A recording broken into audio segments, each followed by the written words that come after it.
Well, I hope you are enjoying the study in the book of Nehemiah as I'm enjoying actually making these short videos.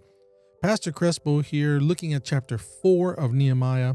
In Nehemiah chapter 4, we find something interesting. They engage in starting to rebuild the walls of Jerusalem, but right at the beginning it says this: "But it so happened, when Sanballat heard that we were rebuilding the wall, that he was furious and indignant and mocked the Jews." Now, the Bible tells us that Sanballat and Tobiah and a few others, they got together and really tried to cause a lot of trouble to keep the Jews from rebuilding the wall. We're not exactly sure why. Maybe they were jealous, afraid, but that doesn't matter. What matters is what happens next. What did Nehemiah do when he was faced with this attack? They were planning on coming and actually fighting and killing them to discourage them. And this was part of their plan. The Bible says that Nehemiah did a few things. One, he prayed. He brought his problem to God. But next, what he did is he planned.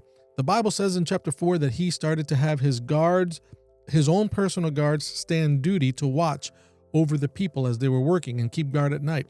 The Bible also says that Nehemiah had the workers on the wall, that in one hand they held a tool to work on the wall, and in the other hand they had that hand on a weapon, a sword, so that if something happened, they would be ready to respond.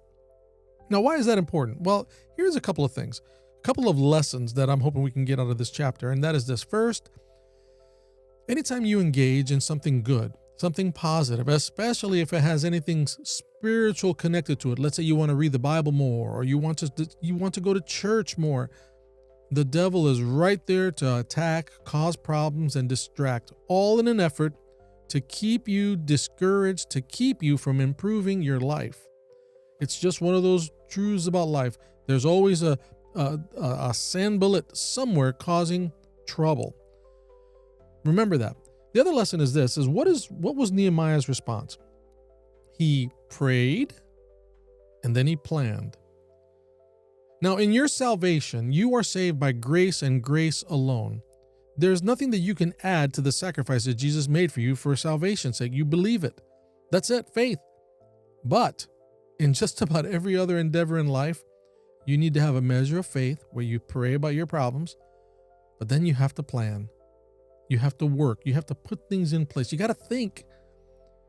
In just about every other endeavor in life, some people, they do a halfway approach, or it's unbalanced, where I have a problem, I pray about it, and then I just sit and wait. Or no, I don't even talk to God about the problem. I'm just going ahead and doing and working as hard as I can without him. Oh, my friend, we can learn a lesson from Nehemiah. Nehemiah had a big problem. What he did was pray and plan. Pray and prepare. So if you have a problem today, if you're struggling with something and it's larger than life, and yes, you know you need help, pray, but then plan. Work things out. Use the brain God gave you.